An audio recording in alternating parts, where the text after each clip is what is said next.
In this second video, we will continue to analyze what is the balance of payments, and specifically we will continue with the financial account.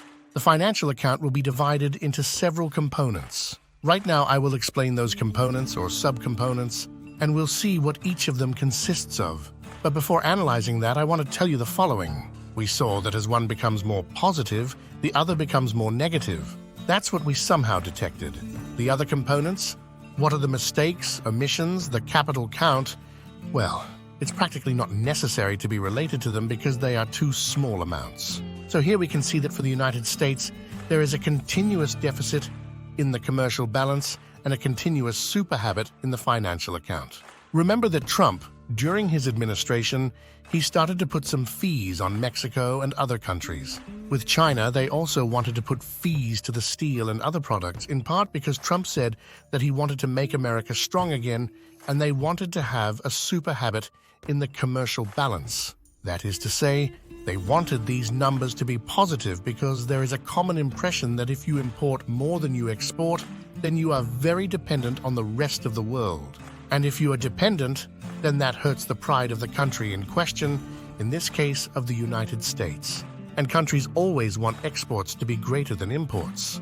But that's what people want, so to speak, who don't know, who haven't studied economics. It's not necessarily good. We had already said in previous videos having a positive trade balance, and it's not necessarily bad to have the negative.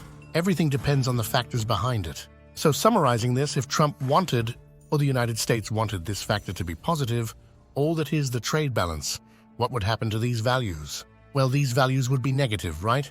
They would have to be done in some negative way, and that would be very strong implications for the United States, and we will see them next. Well, here we are practically seeing what is the trade balance, and simply here, this red circle, what is telling us is that during the crises, there tends to be strong movements in what is the trade balance, right? Here's simply what I'm telling you. What I try to show you is that we say sometimes that when the peso, for example, is depreciated, we hope that what happens to exports increase or decrease. Increase, right?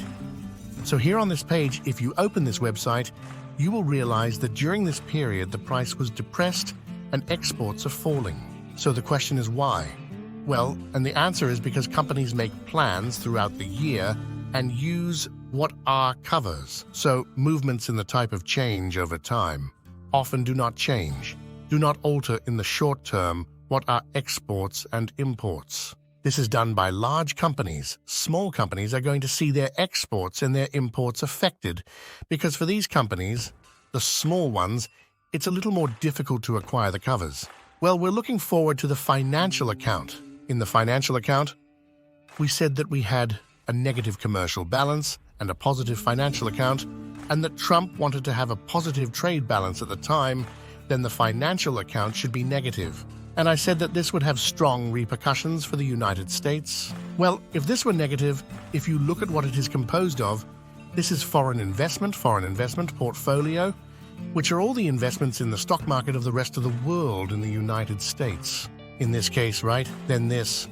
For this to be done negatively, it would have to have the rest of the world no longer investing in the United States, and on the contrary, the investments of the United States in the stock market would have to come out, right, for this to be done negatively, and we could have a positive trade balance. And I'm sure that if all the investments in the United States start to come out, the investments in the stock exchange, there will be very, very strong problems. So it's not that easy. It's not that easy to make a positive trade balance because it will have repercussions here. So a strong dollar, a strong local currency makes this negative area, makes imports bigger than exports.